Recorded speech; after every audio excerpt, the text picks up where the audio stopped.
Hola, ¿qué tal? Muy buenas. Según la RAE, adaptar es modificar una obra literaria, musical, científica, para que se pueda difundir entre un público distinto al cual iba destinado, o bien darle un formato, una forma diferente a la original. Sí, como habréis podido adivinar, vamos a hablar de Cumbres Borrascosas. Empezamos.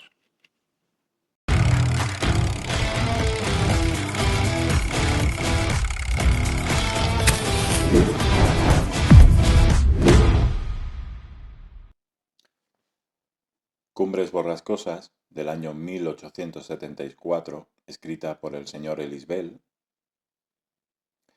es broma.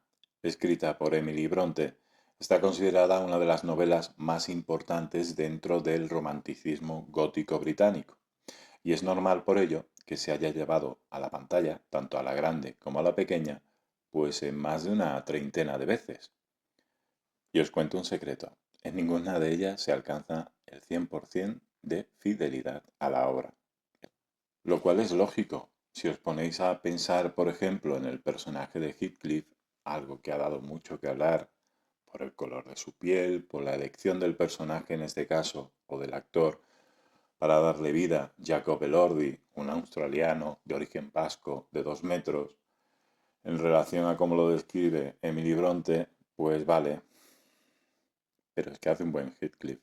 Pero es que si tú te lees el texto, o mejor dicho, si yo leo el texto, tú te lees el texto, y una señora de Southampton, un señor de Massachusetts y una chiquilla de 16 años de Düsseldorf se lee la descripción de Heathcliff, seguramente si escribimos y dibujamos todos la imagen que tenemos de Heathcliff, ninguno se parecerá. Porque así funcionan los libros, lo que hacen es estimular la imaginación. ¿Vale? ¿Tenemos claro eso? De la misma forma, que ninguna de las versiones que se han hecho hasta ahora se parecen entre sí. Es decir, en nada se parece, por ejemplo, la versión de William Wyler del 39 a la que hiciera Buñuel en el 54, la que hiciera Yoshida en el 88 o la que hiciera Jacques Rivette en el 85. Por cierto, la versión que a mí personalmente más me gusta.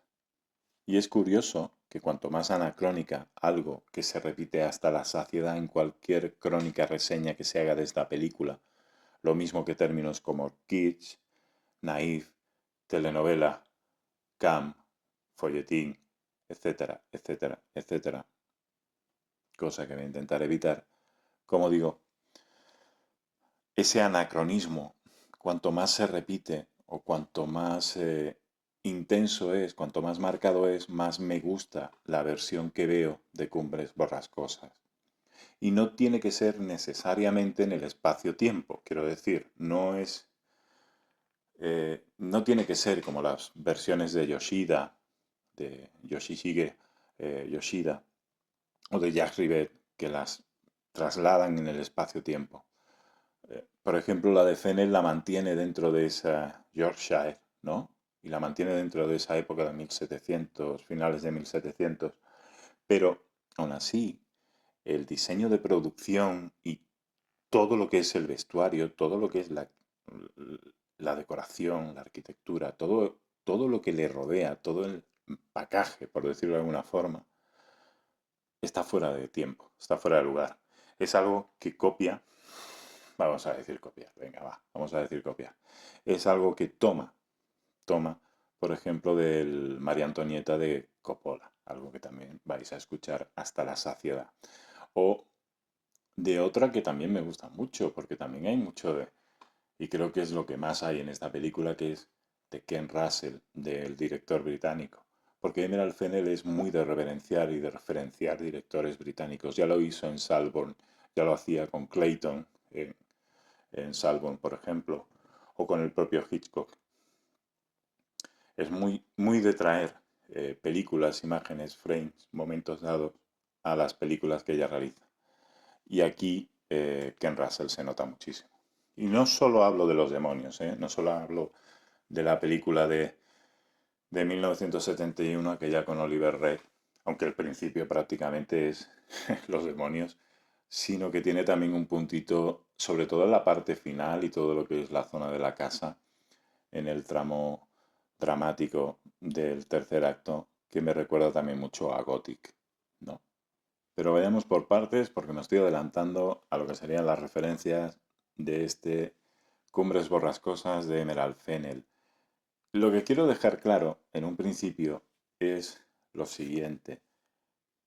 Incluso ella misma dice que no es una adaptación al uso, sino que más bien es una representación o intentar plasmar de forma eh, cinematográfica, de forma gráfica en la pantalla, lo que sintió al leer por primera vez el relato de Emily Bronte, siendo una adolescente.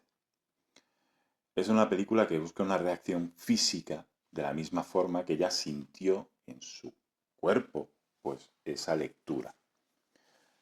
Y creo que no se me ocurre nadie mejor hoy en día para impactar de tal forma en el espectador. Ya lo consiguió en Salvo. O sea, algunos la tachan de vulgar, pero eh, pongo el ejemplo de la bañera.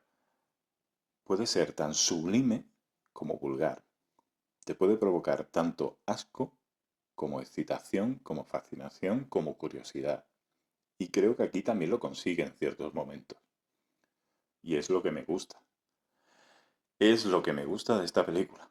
Eso, eso, y que ver una película de Emerald Fennell, para alguien como yo, es como entrar en un parque de atracciones. Es ver una película dentro de otra constantemente. Es una referencia tras otra. Ya lo pasaba también en Salborn, donde veías, pues yo qué sé, A pleno sol, Los inocentes, Psicosis, El resplandor. Joder, es que no parabas de ver una película dentro de otra. Y era súper divertida. Pues con esto te pasa algo igual. Eres el meme constante de Leonardo DiCaprio en Eras una vez en Hollywood, señalando la pantalla. Y es que el Cumbres Borrascosas, entre comillas, y qué bien traídas y qué bien puestas están estas comillas, por Dios, de Emerald Fennell, qué bien puestas y qué bien la campaña de cartelería, toda la publicidad que se ha realizado para intentar explicar en parte lo que vamos a ver, o mejor dicho, intentar no justificar, pero hacer ver al público, a este fandom que ha salido, de vete tú a saber dónde coño estaba este fandom de Emily Bronte, lo que vamos a ver. Por cierto que ahora se están rodando dos series, una de Jane Eyre, de Charlotte Bronte, de la hermana, y otra de Jane Austen, de Orgullo y Prejuicio, que ya, ya veremos por dónde van a salir los fandom ahora, mientras estoy grabando esto. Ya se está montando la de Dios, comparando Darcy, por Dios. Como digo, qué bien traída la campaña para intentar explicar eso, que no es un Cumbres Borrascosas al uso. Es que ni siquiera creo que sea solamente Cumbres Borrascosas. A ver si me explico. A ver si soy capaz de explicarme con esto porque puede ser bastante complicado o muy fácil de entender. Emerald Fennell economiza personajes en esta película, ¿vale? Elimina algunos muy importantes. eh, Himmler, el hermano, por ejemplo, de los Henshaw, el hermano de lo que sería Catherine, el antagonista real, en la primera parte de la novela. Y lo fusiona en cierto modo con la figura del padre al que mantiene vivo. Vale, ¿qué consigue con esto? Algo que a mí me gusta mucho. Consigue un personaje muy de Dickens. Sí, sí. ¿Qué estás diciendo, mano? ¿Un personaje de Dickens? Sí. Consigue el típico personaje borracho de Dickens. Tal cual. El que trae el trama, el que trae la ruina a la familia, la pobreza, porque se lo gasta todo en bebida y en juego, ese. El padre Henshaw, el señor Henshaw, el padre de Cathy, es personaje sacado de una novela de Dickens, tal cual. Sí, hasta estéticamente se parece. ¿Y cómo confluye esto en algo que también me gusta mucho? Pues en que lo puedes llevar al terreno casi del cuento y enlazarlo con otra referencia que vete tú a saber por qué. Yo la saco, que es La Bella y la Bestia de Jacques Cousteau. Y la relaciono con La Bella y la Bestia de Jean Cocteau, ya no solamente en el aspecto estético de la decoración de la casa. No sé si os habéis fijado en la cantidad de manos que hay en algunos planos donde literalmente copia esos pasillos repletos de ventanas y cortinas, aunque eso también se veía en la que nombraba antes de Gothic. Pero, ¿os habéis fijado en las chimeneas, por ejemplo, en la chimenea con esas manos? O en los candelabros, son manos también como la de Jean Cocteau. O en la cantidad de veces que se referencian los collares, la cantidad de veces que se prueba un collar. Eh, Margot Robbie en esa película es prácticamente la Bella y la Bestia, no sé, a mí me parece, en este caso, lógicamente, la bestia no es el personaje que interpreta Yasad Latif, el Edgar Linton, el pobre señor Linton, sino que la bestia puede ser esa, ese matrimonio de conveniencia, ¿no? Ese tener que entregarse en matrimonio para mantener el estatus. Que por cierto, hay gente que sigue diciendo que no hay eh, ningún tipo de reflejo de eso en la película, sobre las diferencias de clase, sobre la lucha social, sobre... Es que es el leitmotiv de la película, tío. ¿Qué película has visto? O sea, se va de eso.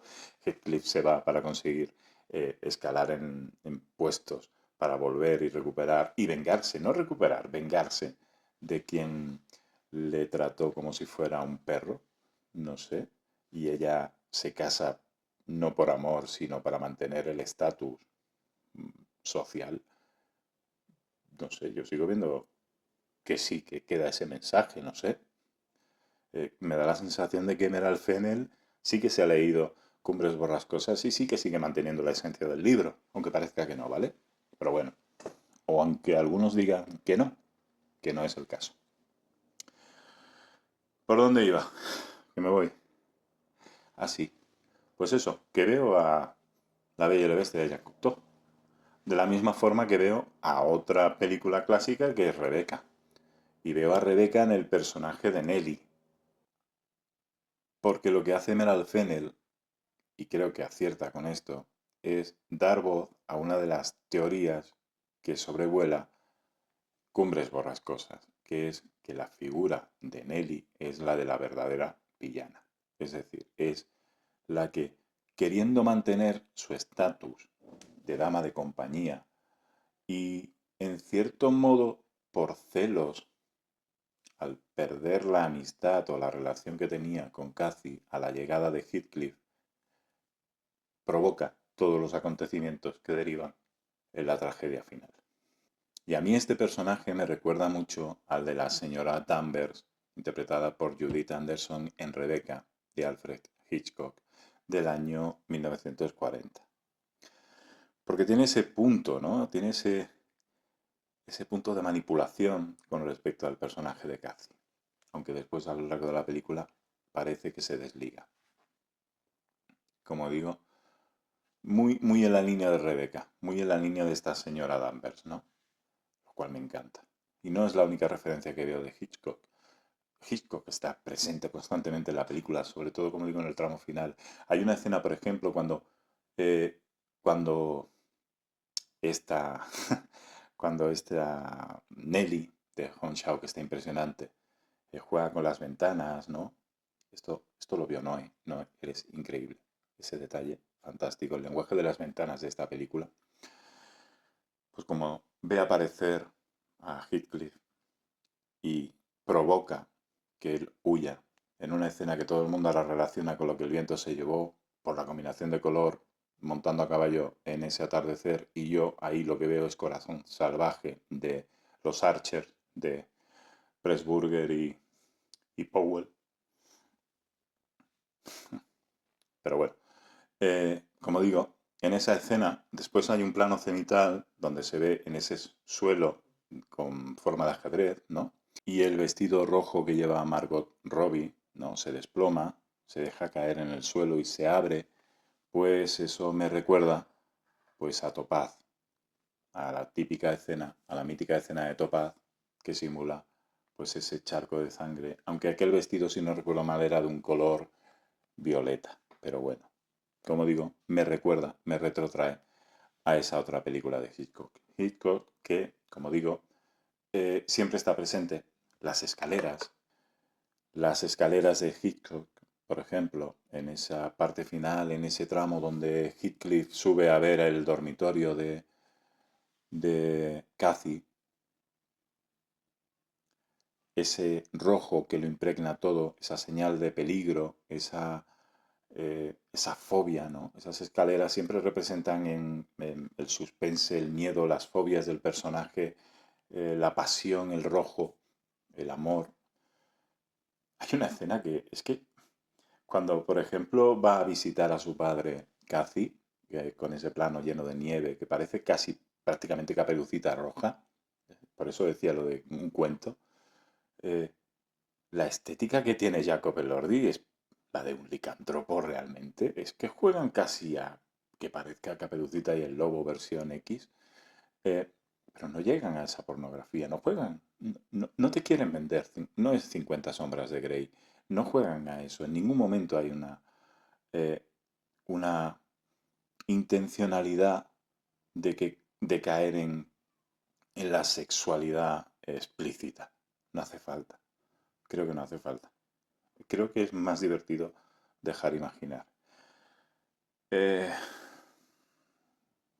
¿Qué más? ¿Qué más podríamos hablar? Ah, la habitación, la famosa habitación. Todo el mundo habla de la habitación de Cathy, de Margot Robbie, esa que simula su cara, su piel, ¿no? Con el lunar y tal.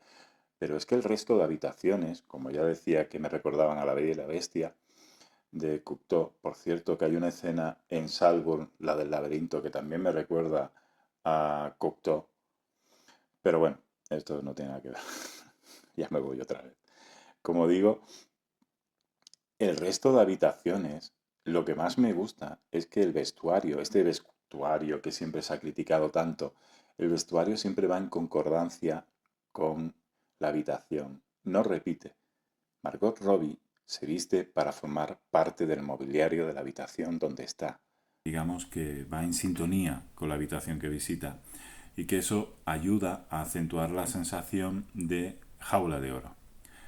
Esa idea, nuevamente, como decía, de La Bella y la Bestia, esa sensación, como en la película de Sofía Coppola, de María Antonieta, de estar atrapada, rodeada de lujos, pero atrapada.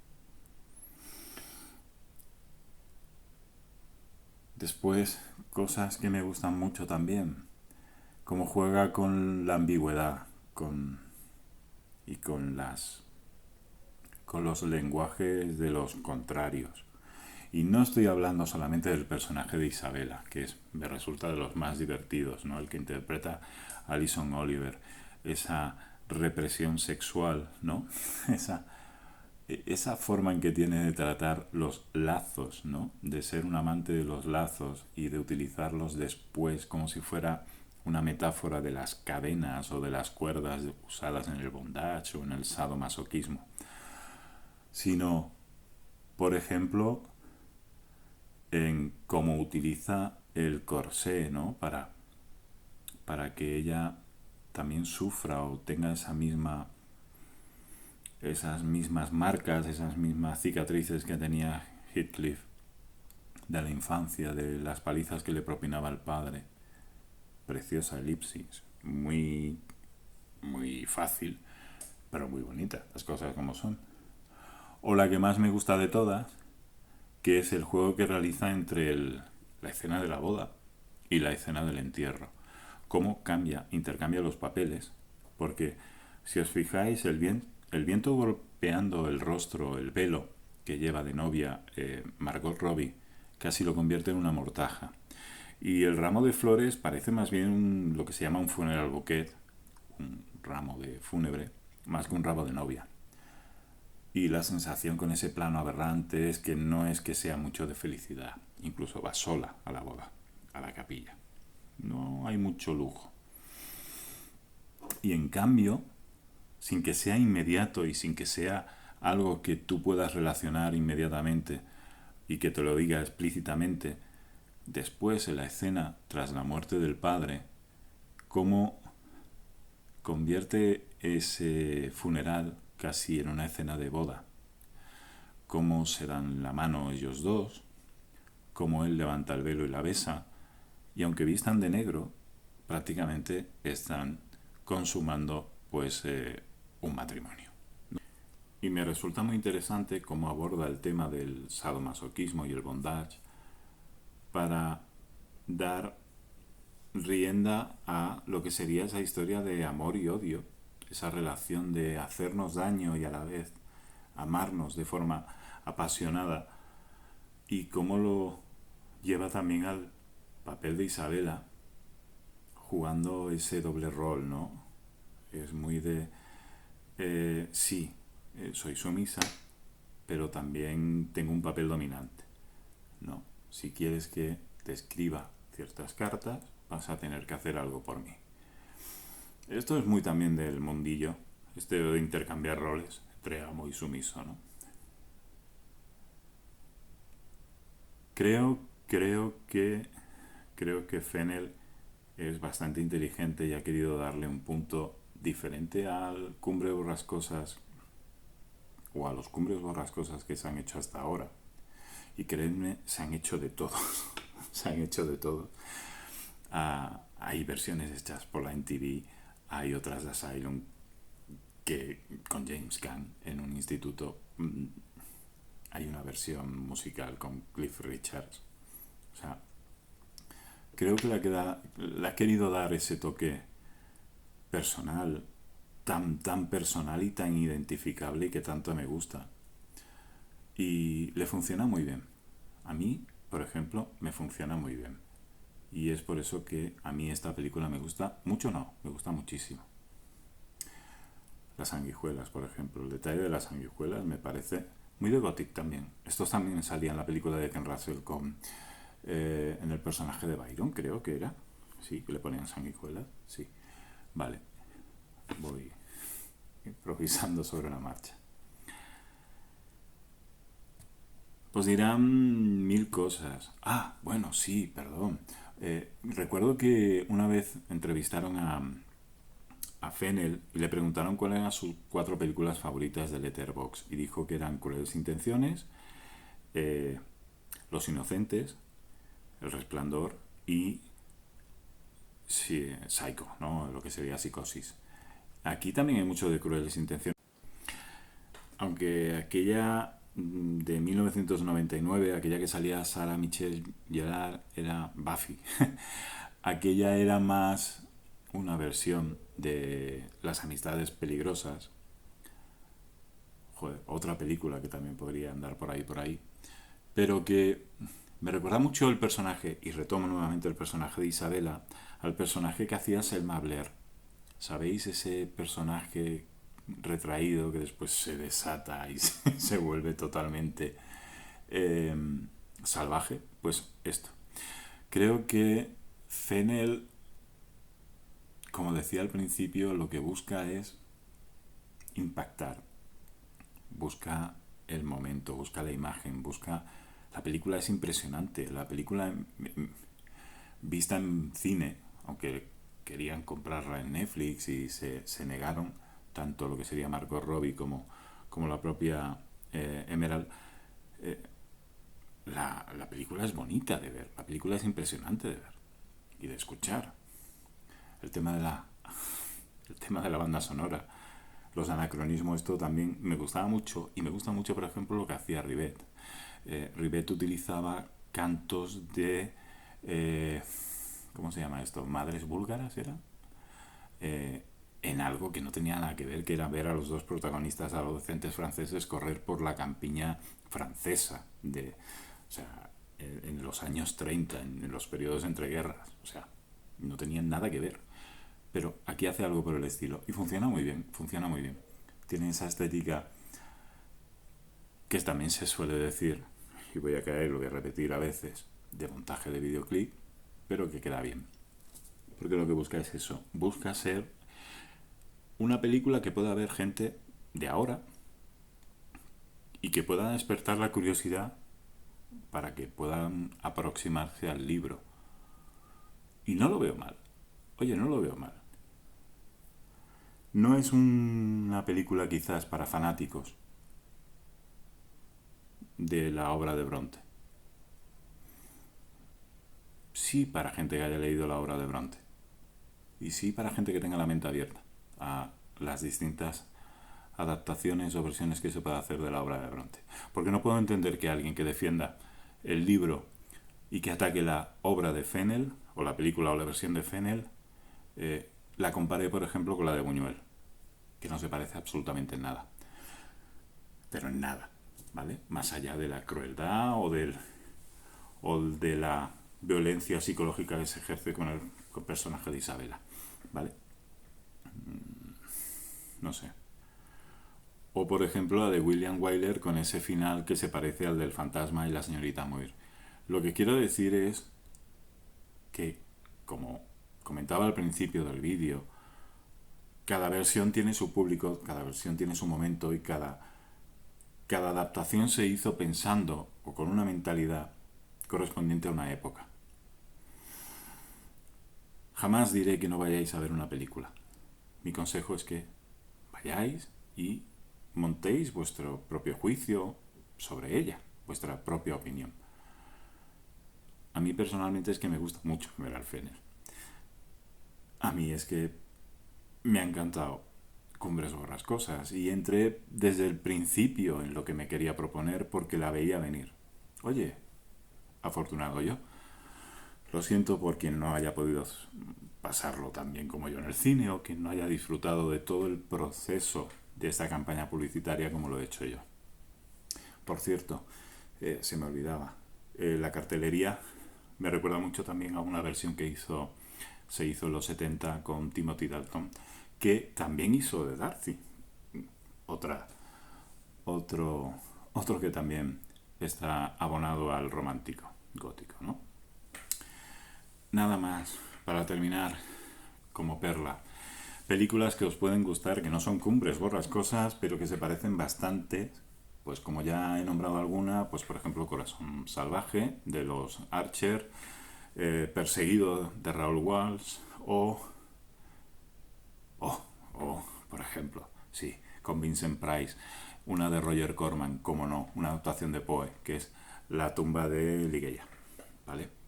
Que va muy en sintonía con la de Buñuel, va por ahí, y que tiene un puntito también advertido, si os gusta este rollo. Espero que os haya gustado, no me entretengo más, y nos vemos en el siguiente vídeo. Un placer como siempre, si os quiere.